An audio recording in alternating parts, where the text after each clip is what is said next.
प्रिय विद्यार्थियों नमस्कार। एशियन क्लासेज के यूट्यूब चैनल में आप सभी का स्वागत है।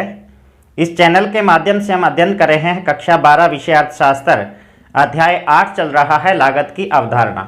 गत क्लास के अंदर हमने टीएफसी का अध्ययन किया, टीवीसी एवं टीसी का अध्ययन किया, अर्थात कुल स्थिर लागत, कुल परिवर्तनशील लागत एवं कुल लागत क्या है, इनकी हमने व्याख्या की थी।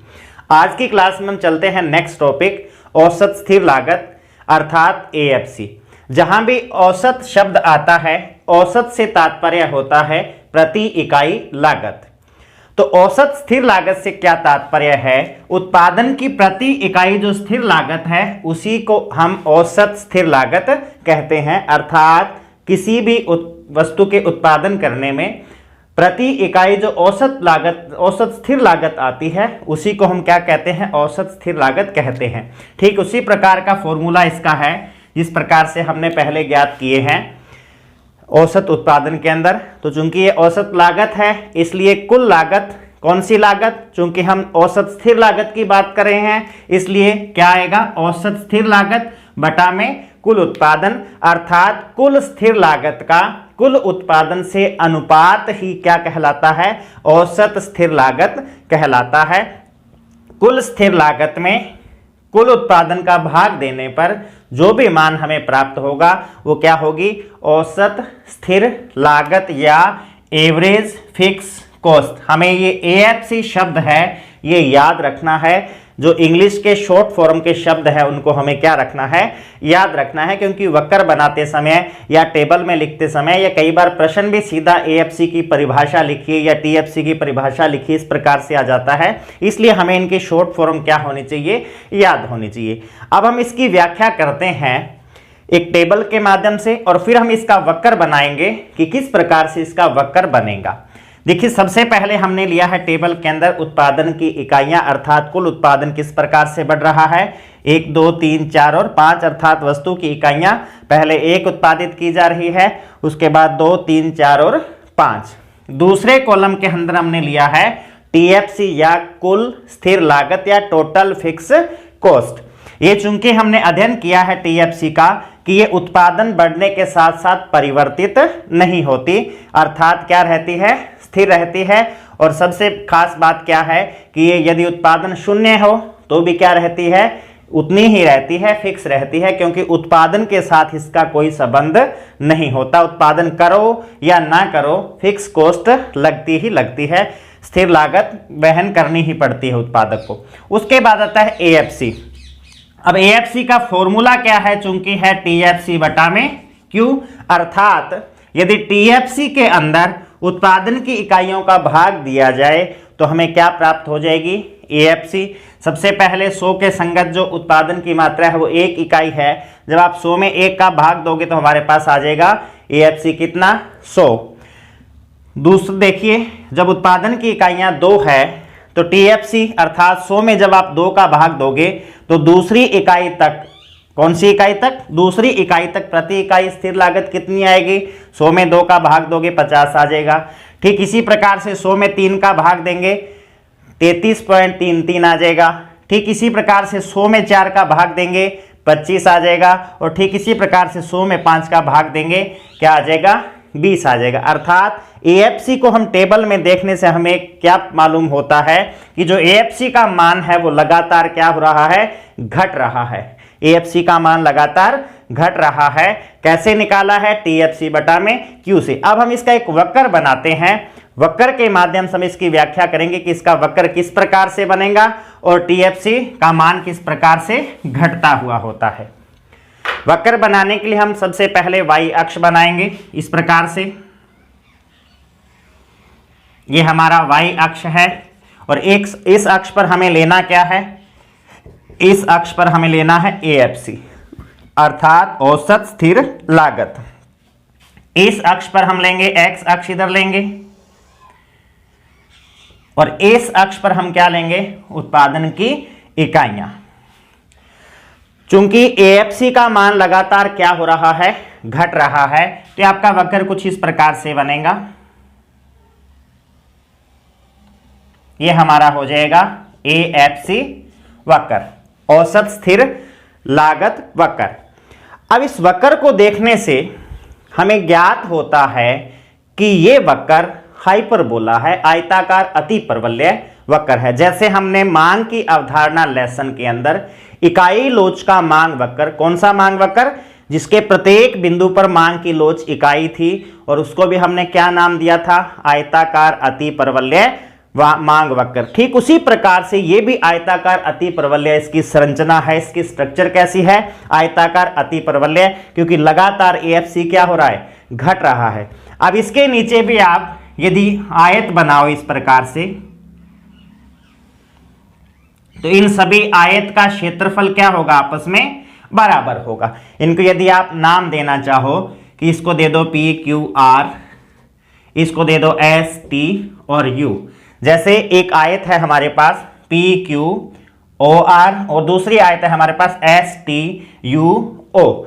तो चूंकि आयताकार अति परवलय है, अर्थात इस आयत के बराबर क्षेत्रफल क्या रहेगा, बराबर रहेगा। कैसे बराबर रहेगा, इसकी भी हम व्याख्या कर लेते हैं। देखिए इस अक्ष पर हमने क्या ली है, उत्पादन की इकाइयां ली है। इस अक्ष पर हमने क्या लिया है, एएफसी लिया है।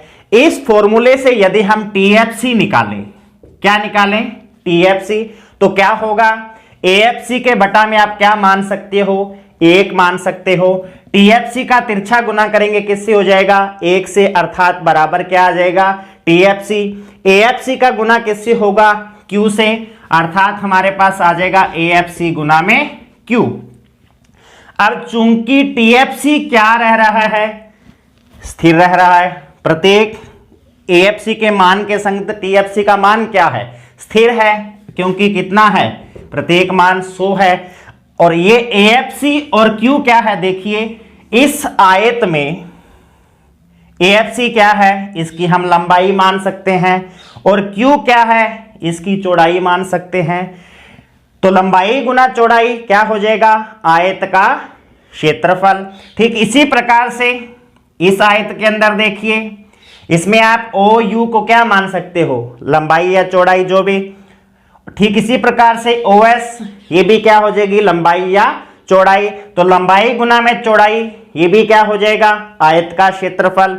तो चूंकि दोनों का मान बराबर में क्या रहेगा, टीएफसी, और टीएफसी क्या है, स्थिर है, 100 है।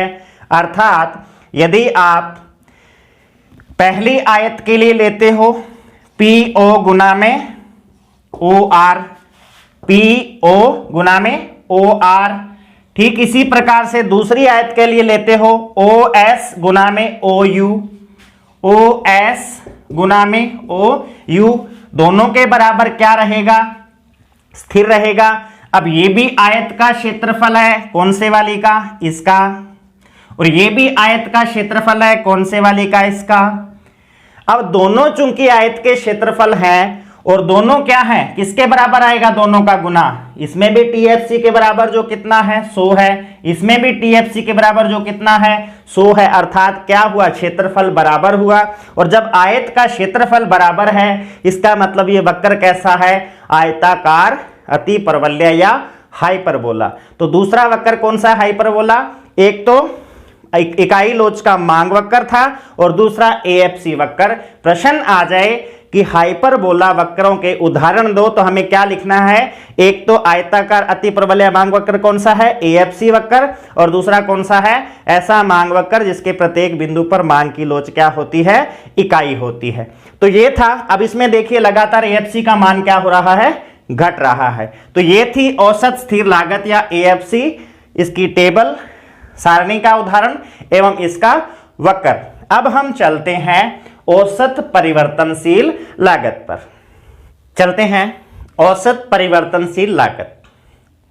अब यहां भी एवरेज शब्द आया है या औसत शब्द आया है, इसका क्या तात्पर्य है, प्रति इकाई। चूंकि वेरिएबल कॉस्ट या परिवर्तनशील लागत की बात हो रही है, इसलिए प्रति इकाई परिवर्तनशील लागत ही क्या कहलाती है, औसत परिवर्तनशील लागत या औसत परिवर्ती लागत कहलाती है।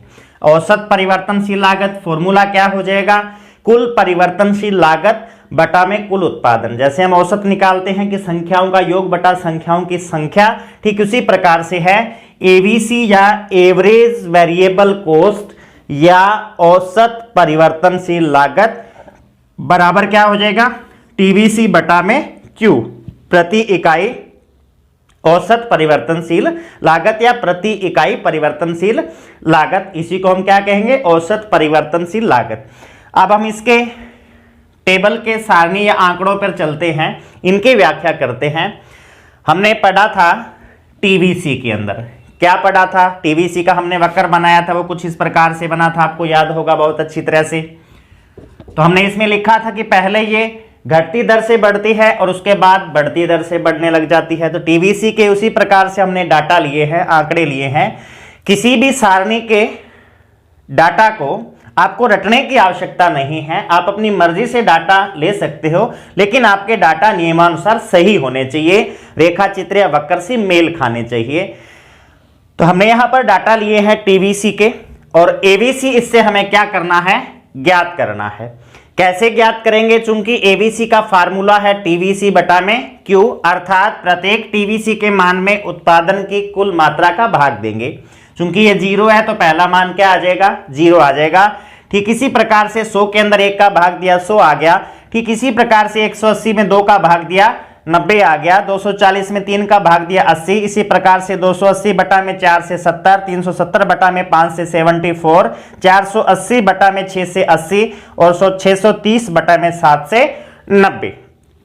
तो ये हमारे पास भिन्न भिन्न प्रकार के इसके मान आ गए। हमने ये डाटा इस प्रकार से लिए कि आपका ये एबीसी का मान है जो दशमलव में ना आए, ताकि हमें इसका भाग देने में आसानी रहती है। आप भी अपनी मर्जी से कोई भी डाटा इसमें सेट कर सकते हो। तो ये है एबीसी। अब एबीसी के देखिए मान देखने से हमें पता चल रहा है, क्या पता चल रहा है कि पहले एबीसी घट रहा है, लगातार एबीसी क्या हो रहा है, घट रहा है। एक बिंदु ऐसा आता है जहां ये मिनिमम हो जाता है, कितना हो गया, 70, और 70 के बाद पुनः क्या हो जाता है, बढ़ना शुरू हो जाता है। तो यदि पूछा जाए कि एबीसी के मान की किस प्रकार की प्रवृत्ति है, तो पहले एबीसी घटता है, न्यूनतम होता है और उसके बाद बढ़ना शुरू हो जाता है। अब यदि हम इसका वक्र बनाएं तो वो किस प्रकार से बनेगा, उसकी हम व्याख्या करते हैं। इस प्रकार से हम एक y अक्ष लेंगे, इधर हमने y अक्ष लिया है, और इधर हम क्या लेंगे, x अक्ष लेंगे। ये हमने इधर क्या लिया है, x अक्ष लिया है। इधर हम लेंगे ABC और इधर हम लेंगे उत्पादन की मात्रा या उसकी इकाइयां। चूंकि हमें आंकड़ों से पता चल रहा है कि पहले इसका मान घट रहा है, अर्थात वक्र कैसा बनेगा, इस प्रकार से, फिर न्यूनतम होता है और उसके बाद बढ़ना शुरू हो जाता है। यहां न्यूनतम हो गया और इसके बाद बढ़ना शुरू हो गया। तो ये हमारा कैसा वक्र है, यू शेप का वक्र है। कैसा है, यू शेप का। अब यू शेप से तात्पर्य इसका मतलब ये नहीं है कि आप वक्र को ऐसे बनाओगे यू शेप का। यू शेप से तात्पर्य ये है कि पहले घटता है, मिनिमम होता है और उसके बाद बढ़ना शुरू हो जाता है। तो यदि प्रश्न आता है कि एबीसी वक्र की आकृति कैसी होती है या एबीसी वक्र कैसा होता है, तो हम क्या लिखेंगे, एबीसी वक्र यू आकार का होता है। अंग्रेजी का यू है ना, ये अंग्रेजी के यू आकार का होता है। और इससे तात्पर्य क्या है कि एबीसी पहले घटती है, एक बिंदु पर न्यूनतम होती है और उसके बाद वापस बढ़नी शुरू हो जाती है। तो ये थी औसत परिवर्तनशील लागत, जिसकी हमने सारणी और रेखा चित्र इसका हमने बनाया। अब हम चलते हैं औसत लागत पर। जैसे हमने कुल लागत पढ़ा, ठीक उसी प्रकार से औसत लागत वो क्या है, उसकी हम व्याख्या करते हैं। तो चलिए चलते हैं औसत लागत। चूंकि औसत शब्द आया है, ए आया है, एवरेज शब्द आया है, अर्थात एवरेज से क्या तात्पर्य है, प्रति इकाई, और औसत लागत की बात हो रही है, अर्थात कुल लागत से निकालेंगे। तो प्रति इकाई जो उत्पादन लागत है वही क्या होती है, औसत लागत। निकालेंगे कैसे, औसत लागत बराबर होगा कुल लागत बटा में कुल उत्पादन, अर्थात कुल लागत का कुल उत्पादन से अनुपात ही क्या कहलाता है, औसत लागत कहलाती है। अब यदि हम फॉर्मूला इसका क्रिएट करें, कैसे बनेगा, औसत लागत या एसी बराबर कुल लागत होता है टोटल कॉस्ट या टीसी, कुल उत्पादन हो जाएगा Q, अर्थात AC बराबर TC बटा में Q। अब चूंकि TC बराबर क्या होता है हमने अध्ययन किया है, TC बराबर होता है अर्थात कुल लागत बराबर होता है कुल स्थिर लागत प्लस कुल परिवर्तनशील लागत, अर्थात TC बराबर TFC प्लस TVC। तो हम इस TC की जगह क्या रख सकते हैं, TFC प्लस TVC रख सकते हैं। तो AC बराबर हो जाएगा TFC प्लस TVC बटा में Q। अब चूंकि TFC बटा में Q और TVC बटा में Q बराबर क्या होता है, हमने क्या किया, Q का इसमें भी भाग दे दिया अलग से और Q का इसमें भी भाग दे दिया।